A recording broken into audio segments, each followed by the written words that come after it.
60 yards per play, 40% success rate. But unfortunately, they had an average starting field position of their own 13-yard line, which is pretty tough. Like if on average for a whole half, you got to go damn near the length of the field to score a touchdown, and especially where this offense has been so inconsistent. It was tough for them against a good defense. And in the second half, it got even worse. They only ran the ball one time in the second half, even though they entered the second half with a lead. They ran the ball one time for 0 yards. I thought that was like the stats hadn't updated yet. And so I was just like, I'm going to check on this in like 10, 15 minutes. And then I asked Keegan Abdu, our friend from Next Gen Stats, I was like, can you like verify that they one design, 24 plays, one design run, 23 passes? Some were RPOs, but still. Whoa. Yeah. Because I saw like they had a 0% rushing success rate in the second half. So I went to go just look at how many carries they had. 1 carry for 0 yards. They had 9 design runs for the whole game. So that's just kind of little strange once you enter the second half of the lead. And then, second half again, they also struggled to throw the ball too. So I don't know. It's just another week where it's like you're spending way too much money on this offense to get this kind of offensive output. And then just kind of a weird from a play calling or RPO decision making perspective to only have 1 design run after halftime when you walked out of there with the lead. You walked out the first half of the lead. That's a pretty embarrassing like second half for the Eagles. And then they just let Bo Nix and the Broncos just light them up in the second half. So no good from Philly. Yeah, I'll start with the Broncos first, and it really did feel like just like as the game went along, like. It was just so reliant on big plays, which is what the Eagles passing game should be. Anyways, that's like they should only throw goes, slants, and hitches and stops. Like that's all they should throw. But Cortland Sutton had a great game. I thought, just some key plays. He had that fade on third down at the end of the game. But Quinion Mitchell followed him throughout the game, like 3/4 of the time. And Sutton finished with 4 catches on 6 targets and 61 yards against them, and including that third down. But yeah, the 2-point play from Sean Payton. Love that. Loved going for the lead and on the road. I'm a big fan whenever coaches do that, but gives them the lead in the fourth quarter. That concept was just like basically it's a sprint out. It's a front side bootleg, but like why do you sprint out with that route that Troy Franklin ran, which is like it's kind of like an out route. It's like a whip route kind of thing. Colorado, you can call it. It just changes the angles of the throws. So I like that. It was just like a nice old school design. But man, Vance Joseph just adjusted so well throughout this game. Ton of man coverage in the first half, switches more zone in the second half. In the first half, they ran 12 dropbacks of zone, 10 dropbacks of man coverage. Second half, 18 dropbacks of zone coverage, 5 dropbacks of man coverage. And Hurts versus zone, 30 dropbacks, 14 of 23. Okay, that could go in either way. 138 yards, 6 yards an attempt, 6 sacks all came against zone coverage.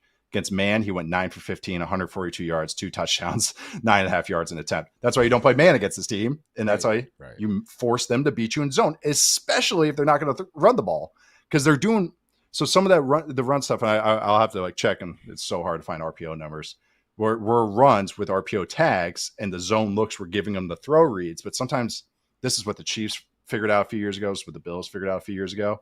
Sometimes F the read and just hand the ball off because the box is still good to run the ball. So it's just the same. It's just the Eagles offense, man. They just can't like sort this. They can't find the balance of their offense. But Eagles went 2 for 11 on third down.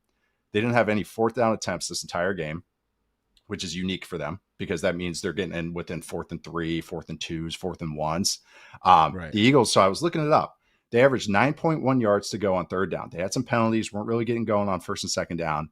Since Hurts took over as a full-time starter in 2021, that's the second longest average distance to go that the Eagles have faced on third down in whatever. So since 2021, it's only the third time he's faced an average of 9 or more yards to go, which was week 13 was more in 2023 at 9.4 yards, only one longer.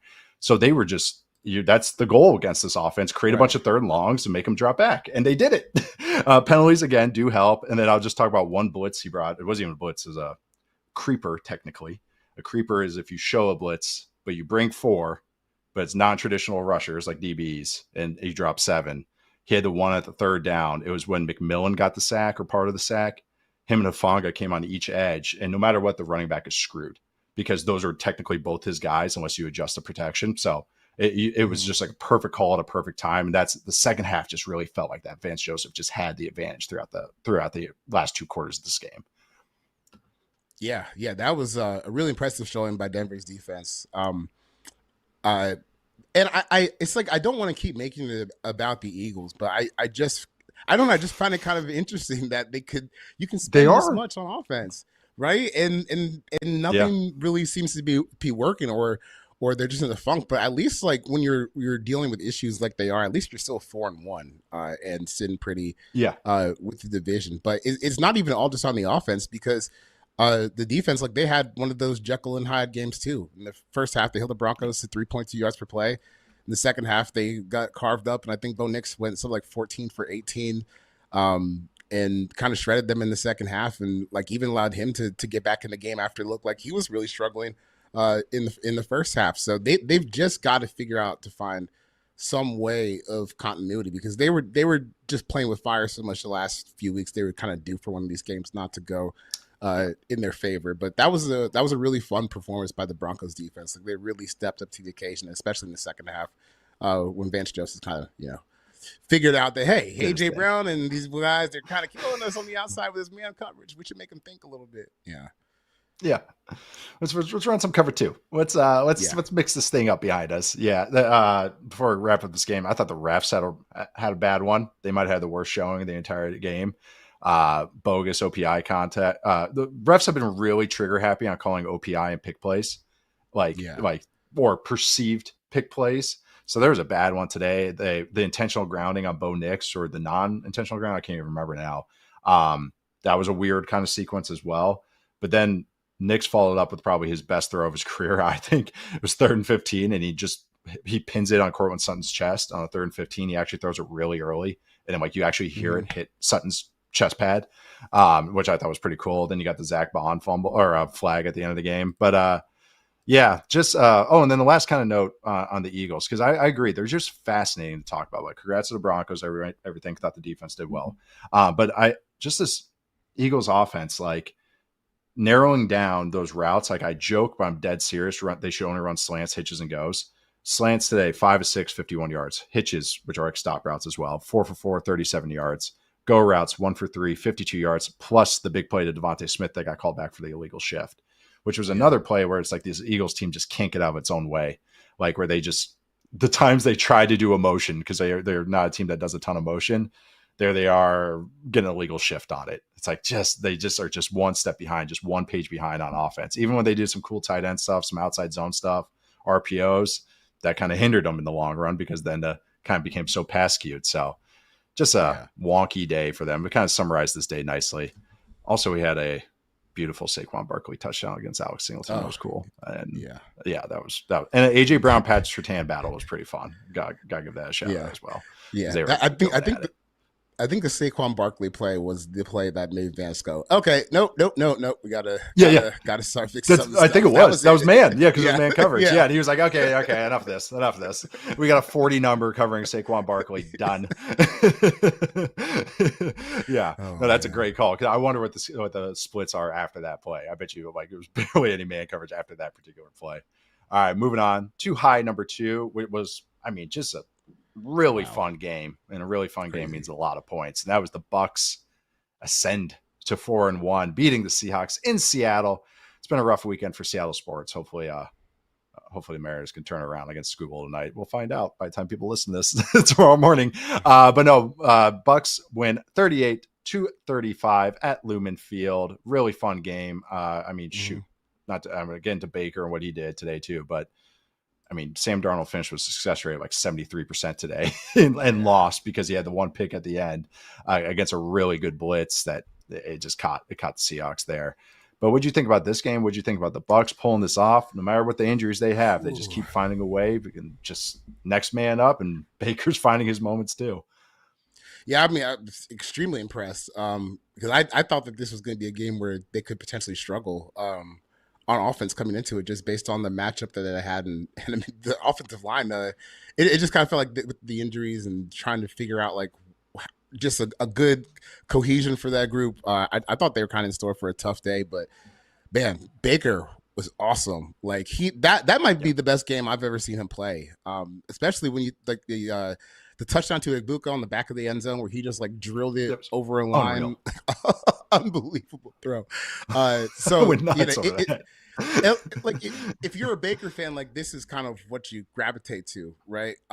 With just sometimes when he's planted and it's all lined up in a good spot, he can make some really incredible throws with his arm strength.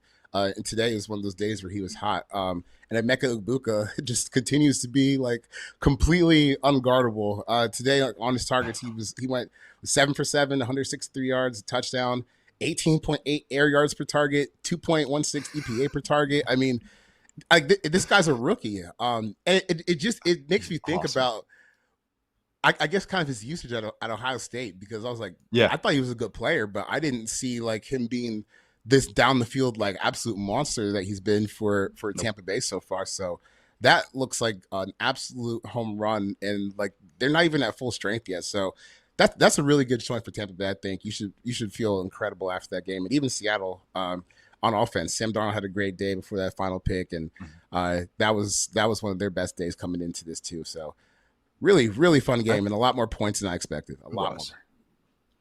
Yeah, I thought both teams just threw haymakers. It was awesome. Yeah. Like, and they were connecting too. Like, both teams were designing stuff well. Some was execution, some was like, I mean, Baker was extending a bunch of plays. The Seahawks didn't blitz them as much. Looking back, they again simulated creeper stuff, which technically is not a blitz. Like, they brought some of those that caught them, but like, yeah, I thought that was curious. I'm really excited to watch this game back. Baker finished just raw stats: 29-33, 379 yards. Only took 1 sack, which is huge. Darnold didn't get sacked at all. I thought, Seahawks did a pretty good job of controlling the run game and forcing Baker to throw. And he just kept, I felt like against zone coverage, he just kept finding a guy just somewhere over the middle, hook over the middle.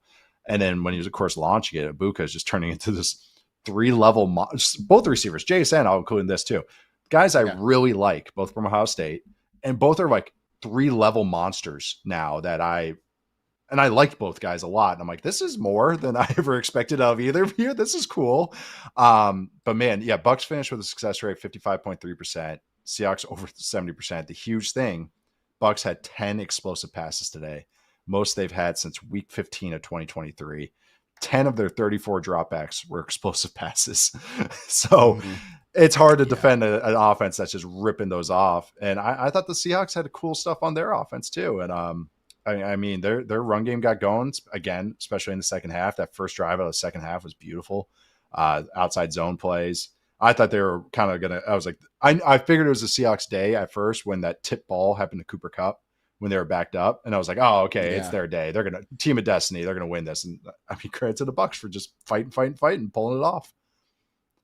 Yeah. They. The second half, both quarterbacks averaged around 1 EPA per dropback. Baker was at 1.06, Sam was at 0.99. So, at least one defense made a play to close the game out at the end. But it didn't really feel like it was necessarily like horrible defense in all these plays, because some of them were just some really incredible throws and plays made by the offensive players. And it's crazy enough, like they just kept happening in succession on both sides, where like even the Egbuka touchdown, like the one we were just talking about, like that throw is difficult because the coverage had pinned him in the back of the end zone, which is like where you want the throw to go, because there's not much room before you get to the sideline. So you're hoping that you can probably just get an airmail or maybe force him out, and it just landed in the right perfect spot. So it was just kind of a fun battle of execution between these offenses, and they played so well. And then Tampa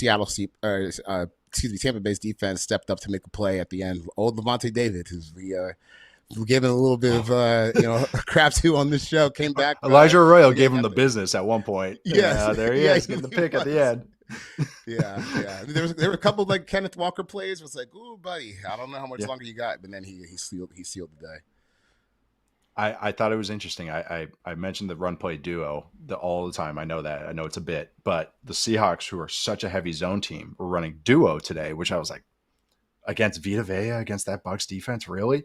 And those were the plays that Kenneth Walker was popping on, and it was because Levante David and the Bucs linebackers were burying themselves, and so he was just, and then he jump cut and get north, which he was running them. He looked really good on those. The Baker touchdown to Ibuka though, that for the post one, that is that when they talk about NFL arm, and I know some people kind of like roll their eyes about like arm strength, and they think that's just like a pretty boy thing that like, scouts are just fascinated with. Those are the throws that like, that's an NFL arm throw. Because if you're one hitch late, one split second late, or you don't have an overwhelming arm, like that play's batted down by NFL defenders, because that's an NFL window throw. And that's why it was so cool to see. I always go nuts about it. Like, I think it was double post or it was a dig post, but anyways, it was 2 in breakers. And those throws I love. It's a classic high red zone, like 18-yard line to 25-yard line. That's where you call that. And I just love when teams like connect on it and a quarterback connects on it. Yeah. And then I forgot Ibuka followed up with a 2-point conversion. He got the octopus, which is I love a good octopus. Don't get to see those every day. 2 octopuses today. We had 2 today. Who had the other one?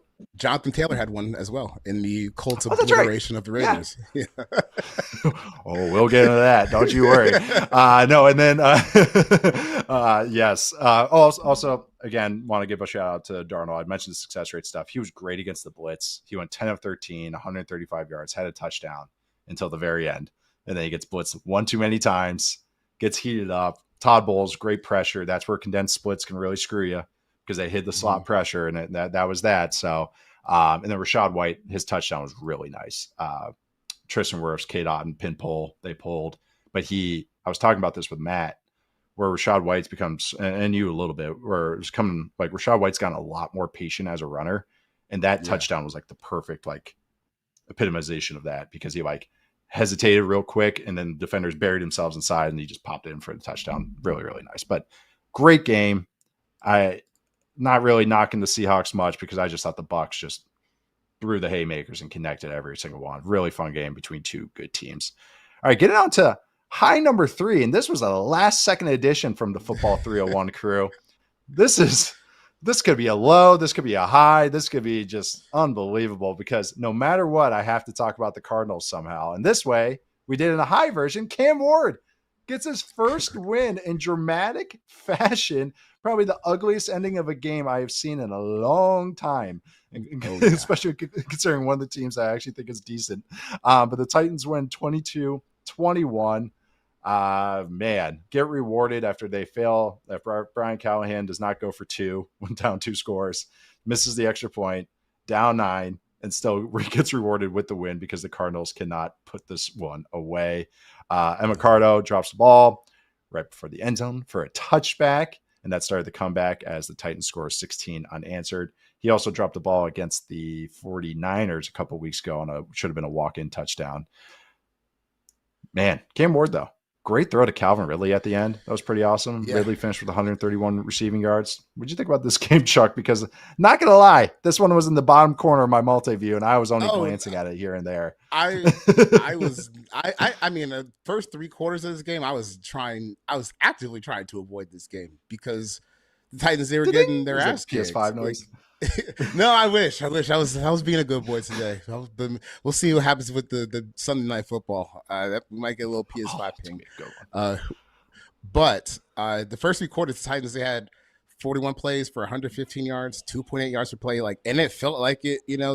Every time I looked at that game, or it was being shown on the screen on Red Zone, like, they were just not doing things that you normally see good football teams do. And then in the fourth quarter, something switched where they doubled up their yardage in the fourth quarter from the first 3 quarters combined. They had 212 yards in the fourth quarter alone, 10.7 yards per attempt, 0.76 EPA per dropback, and almost 70% dropback success rate. So Cam Ward, like, that was the game that you want to see from him. Now, he did get a little lucky, because there was an interception that turned into a double fumble that came with the Titans scoring at the end of the play. So you needed some wackiness to actually get across the finish line. But for a guy who is bared his soul to the media every week after these games, like he has been lost. I love it.